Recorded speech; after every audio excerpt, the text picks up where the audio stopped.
Hello everybody, it's Adam here for A Strings YouTube channel, and today we are checking out a brand new product and we're joined by a very, very special guest. So with us today is Sam Williams, bass extraordinaire, player with Cardinal Black at the moment, with Chris Buck. For many of you guitarists out there, you'll know Chris, but also a Welsh boy. So we were all just chatting in the shop earlier, and we thought, do you know what, this is the perfect video to bring in. So thank you so much for spending your entire morning with us. My pleasure. Thank you for having me. No. Honestly, it's it's amazing to have these amplifiers sort of, put through their paces, and yeah, we've managed to have Sam's pedal board, and a few of his basses in as well today to really try these new amps and put them through their paces. So I'm gonna quickly have a chat about what we've been messing around with today. So these are Ampeg's new line of amplifiers, taken over from the Portaflex series. Yep. So the Ventures, at the time of recording, we have three heads. We've got the V3, V7 and V12. The V3 and V12 are out for sale right now, and the V7 is going to be following shortly. And the one thing we were surprised about, apart from the sound, which we'll get into with you, who knows, your ear is tuned to this kind of stuff. Will you say that? Blag it. Nobody will we'll find out know. shortly. But the one thing that we were surprised about when we had the delivery was the portability and the weight of the cabs. Now, it seems to be the way that bass rigs are going.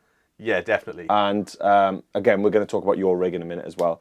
But what we've got here is a 1x12 and a 4x10.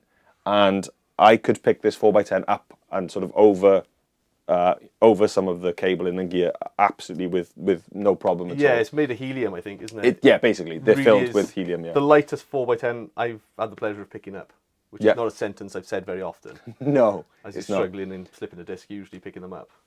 So in these cabs, we have got neodymium speakers.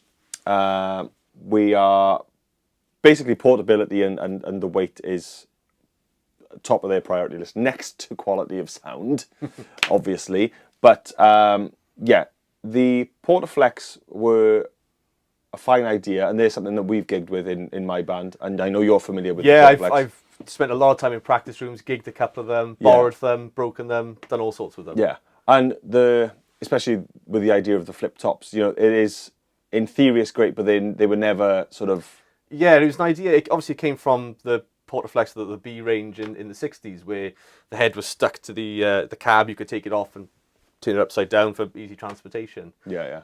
But it just wasn't really the done thing nowadays. It's not really, you don't see it very often. There's not many other manufacturers doing it, and sometimes there's a reason for that, and you sort of got to question that. But in theory, like you said, it was a great idea. But I didn't know anyone who stuck their Portaflex head to the cab. It just chucked it in a bag, or you carried it in with everything else. Yeah, absolutely. And a single handle on top is never sort of an ideal for a cab. Yeah, exactly. Out to your side, and that's from experience of how to do, honestly. So there's 5 cabs in the range with the Venture series. We've got a 112, a 212, a 115, a 210, and a 410. Here is the 112 410, like I said, and this being the biggest one, and how light it is, I can't even imagine how easy it's going to be just, with slinging a 210 round or, Considering this one is so light to pick up these ones, because they're not massive either. They do give out a big old sound, but they're not intrusive. You could easily pick this up. You could even, if you were brave, probably take it on the train.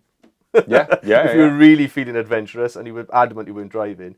Yeah, they're really compact, really small. They also feel sturdy. Yeah, when you pick them up and put them down, you don't feel like you need to look after these very much. They do feel solid as rocks, which is lovely to see. Yeah.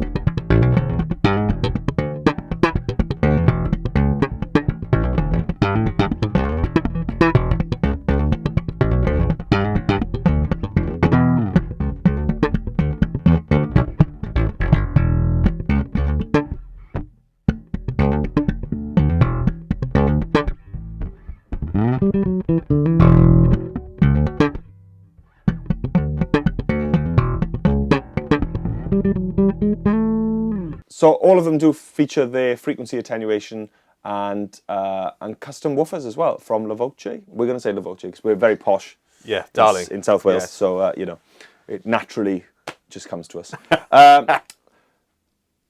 Features of the heads, something we were quickly discussing before we jumped in. We'll look at the front panels and the backs as well, but the V7 and V12, the only features that they have that the 3 doesn't have are effects loop in and out with a mix and your compressor.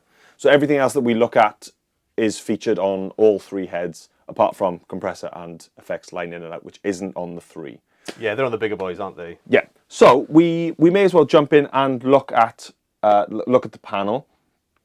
And what is important for me is for you to give me your thoughts on what you like about it and what features sort of jumped out to you as a bassist. You know? I mean, like we were saying earlier, I've had a fair bit of experience with the old range of heads, the Portaflex heads, and the first thing you notice is there's a marked step up in quality. There's a marked step up in sound. It sounds a lot more old school. I mean, there's a million other pedals that will do like the SVT in a box type thing. I'll give credit to Ampeg because this does sound quite close to an SVT already. Okay. And you've got the magic SVT and B15 buttons there as well, which have been great fun to play with. And I've noticed as well that even though the SVT wants to distort and be an SVT, it actually chills out really nicely. And the opposite for the B15. The B15 is a very nice little, not much top end, a little bit of bottom end roll off, a nice little Motowny sound. Oh, okay. But when you start playing with the EQ and the knobs and things, you can get some really interesting driven sounds out of it as well. Okay. So rather than just being like little signature things, the EQ buttons in their own right as well, which is fantastic. Yeah, it's been a really nice experience, and they've got the signature switches as well, which are prevalent on all Ampeg heads, and they do make a difference. They do add just a little bit of spice on top.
Now for this video we have DI'd out, so everything that you are hearing is a direct out from the head.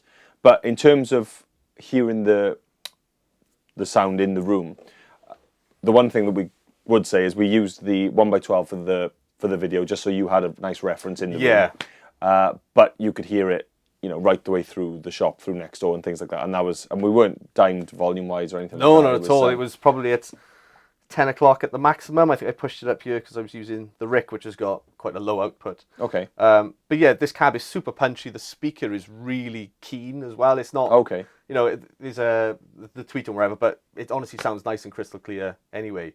Mm-hmm. You'd happily gig this. Right. You wouldn't worry too much about, small to medium gigs, especially with the DI. That would be plenty for a stage volume. That's, a fantastic achievement, I think, in a cab this size. But I mean, that's the trend at the minute with bass cabs. Bass cabs are getting smaller, they're getting louder and lighter, and there's a bit of a war on. So it's nice to see Ampeg step up to the plate and come up with a really good quality cab. Yeah. And really definitely come out swinging.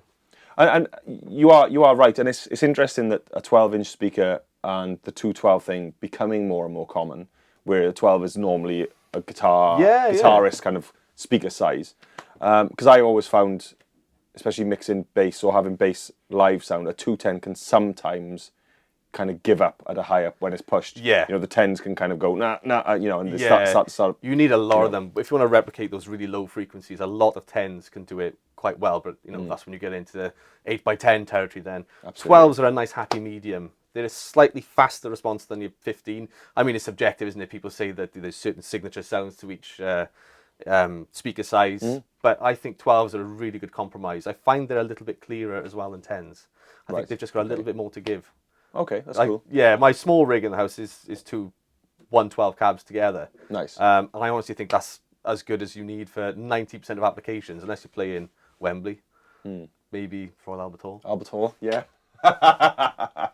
We'll talk about that again. Off camera, I'm going to ask all about the Albert Hall gig.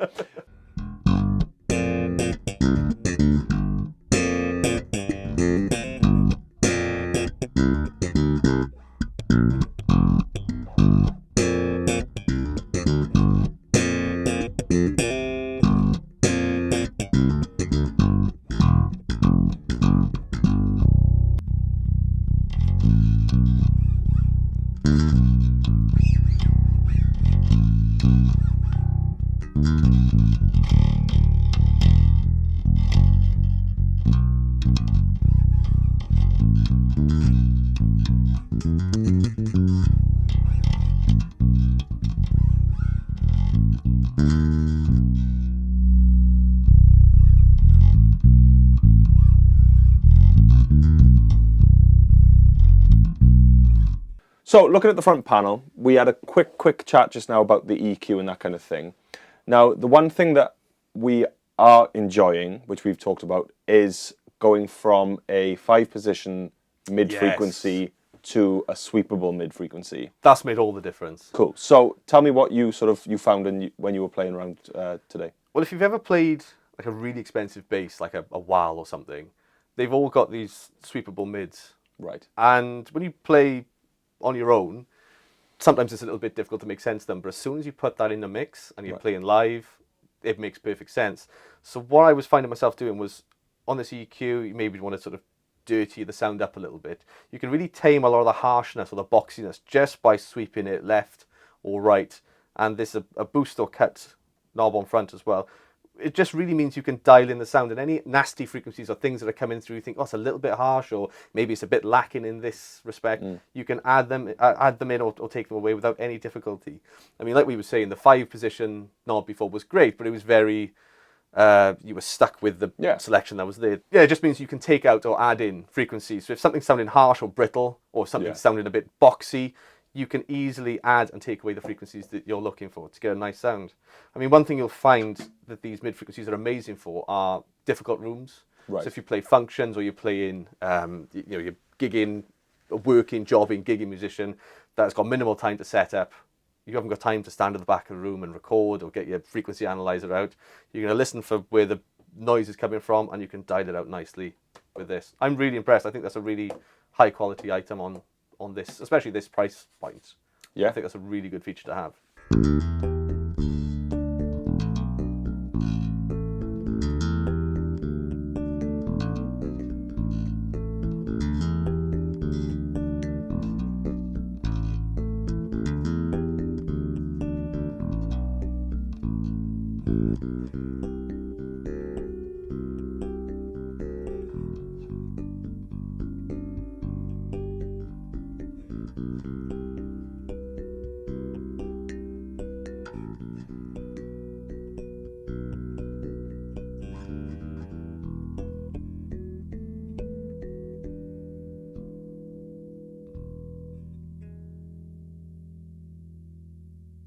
You know, in terms of having the SGT in there as well, so our gain, our grit, super grit sort of switch, which is foot switchable.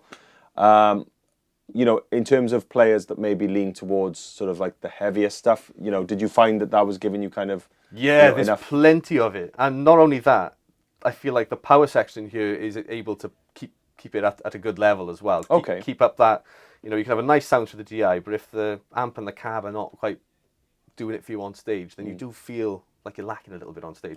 This has got plenty of grit, and you can really get it dirty and disgusting. And I was comparing it to a couple of pedals that I've got, and this really does a great job of emulating or being its own thing as well. It can emulate the typical bass grittiness that you find that Dark Glass are doing, or lots of other companies are doing something similar. This is doing a really good impression of it, and it's got its own flavour as well. It does sound like an SVT that's been really hyped up. That's cool. So very impressed with that. That's a very nice tone.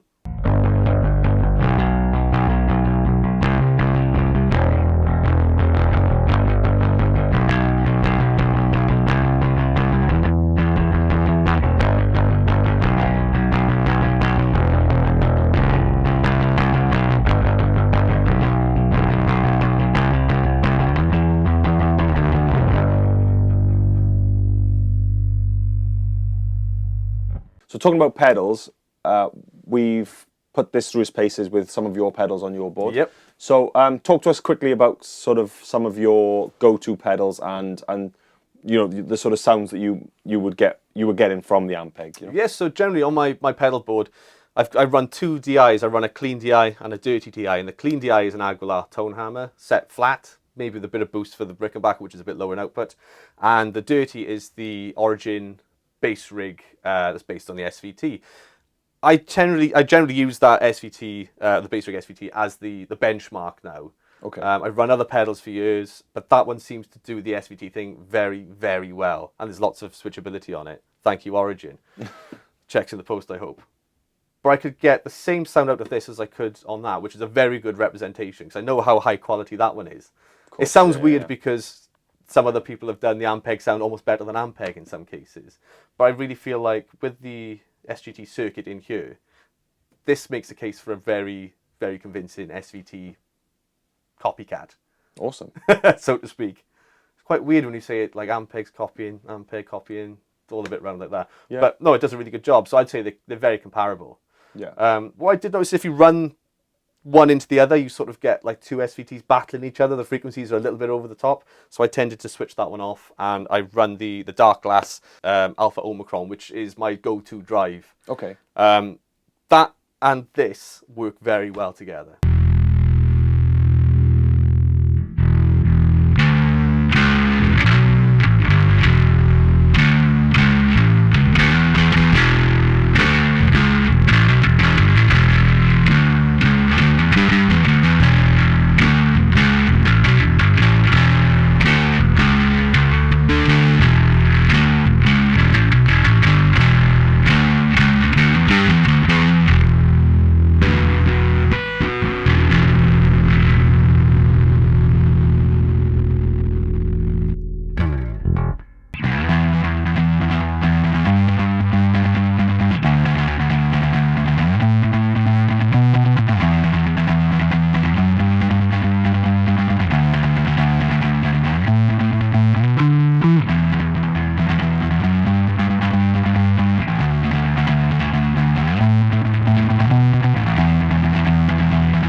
So would it be a case of this would be clean, I imagine, and then that's your... Yeah, I'd say this is sort of more hairy than gritty. That's how I'd say it personally. I'd have this fairly just on the edge of breaking up, and then I'd use a pedal like the Dark Glass to really push it over the edge. Nice. You can get that sound from this, but maybe if you didn't have the foot switch straight away... Well, you said it's foot switchable, isn't it? The SGT is foot switchable, yeah. So that might be the answer there. I think that might save you a bit of money in the long run if you didn't want another pedal to drive your amp with. It's a very good distortion. It's a very good representation of like a really driven SVT. Nice. Very popular sound. I can see that being very popular recording as well as live. So taking a look at the back panel, we are looking at the V12 just for this. Now, like I said earlier, the V3 is the same just without our effects loop with the effects loop mix. So that is here. So we've got our send and return with our mix there. Do you use anything effects loop wise? Sort of live or recording? No, I'm a bit of a Philistine. I just go straight in the front. Straight into the front? Yeah. It's a lovely option to have, and I've seen people use it really well. But I couldn't be bothered to go around the back, to be honest with you. It's easier on the front. Yeah, nice. But it's lovely. It's a nice option to have, and especially got like your preamp outs as well and a power amp. So they're really aiming this at people who are going to go big if need be. You know, there's option to upscale or downscale. You're not necessarily stuck with this. If you want to run a slave amp or run this out to another power amp somewhere, yeah, that's great. That's quite, you know, that's a good feature to have in the long term. Yeah, absolutely. So the other thing as well is, you know, is an auxiliary in and headphones. Yeah, that's really unusual at this standard of head almost. Yeah, more so the auxiliary. Yeah, seems to be. Yeah, it's an odd kind of thing, but you know, I suppose rehearsal and jamming kind of thing. Well, exactly. I mean, you look at the size of these things; they're not big, massive things anymore. Bass amplifiers over the last 20 years have come down in size immeasurably. And what I quite like about this is if I was learning a set or if I was out on the road and wanted to practice, rehearse, whatever, I can take this to the hotel room, plug in the back, Yeah. put some headphones on, and practice seamlessly. Yeah. Yeah. As well as just take it out of the bag, go to the gig the next day, and yeah, run it as a normal amplifier. I think it's a really nice thing to have, because there's quite a few companies that sell preamps and things like that with the aux in, and so you can practice separately. But knowing that you haven't got to spend the money on that and an amplifier, it's all together in one, and a great sounding amplifier at that. That's a really nice feature to have. Yeah. So I suppose last but not least is our DI balanced out with just obviously a few options there. All of that you are hearing, all the sound samples you're hearing today are through the DI out with the V3, and we did set the DI out to post, so it's post EQ on that. Obviously. Yeah, I'll apologise for that. So everything that you hear is through the balanced DI out. But those are the features. You know, obviously, we're really lucky that you are here today, and we were able to do this today. And to be honest with you, like we can do videos, you know, all day long. But you know, as everyone knows out there, I'm a guitar player, so it's even though you can sort of play bits and sort of do sort of bass-esque stuff, I think that an ear, a bassist and a bass player's ear is different. You're listening for different things than what I am. Obviously, you know, guitar is very kind of mid-centric, and then you know you sort of you check your balance. It's a different animal, isn't it? Absolutely. So so we're dead chuffed that that you were able to come in and do this with us today. I was dead chuffed to come in and see them, because I've seen snippets of them online. Yeah. And then you see, you know, things that, as of recording, are not yet on sale. You know, it's a little bit like Christmas Day. See, look at this thing. Yeah. I shouldn't have yet. So yeah, they're really cool. I'm really impressed with how they look as well. I think a lot of we do listen with our eyes quite a lot as well. Yeah. And I can tell you the amount of times I've played different guitars, people go, that one sounds amazing, and it hasn't. It sounded awful because I've had, I don't know, a bad day or the mix is wrong or something like that. But they've gone, that looks awesome, so it sounds awesome. I think there's a bit of that with this as well. Okay. As in, you look at it and you think, wow, that looks business-like, it's purposeful, it looks like an old SVT. They haven't tried to like babyfy it at all, you know, make it sort of young or maybe a bit more accessible looking. It just looks like professional equipment. And without wanting to do a disservice, it sounds like professional equipment as well. It sounds like a really high-end SVT. It sounds great. I'm really impressed with them. It's a marked step up from the Portaflex stuff. Right. And I'd say this is probably a better solution at the minute than like the SVT Pros. I think this is just a really good package. So I was playing through the little one, which is 300 watts at 4 ohms. So if this is an 8 ohm cab, it's probably about 175, 150 roughly watts coming through. It pokes. It really does punch you as well for that sound thing. I'd happily gig that head on its own. And through a 4 ohm cab, that would be perfect for most situations. If you were showing off, you'd have this one, just because you can. Because that extra few inches makes all the difference. Well, you know, it really does. It always does.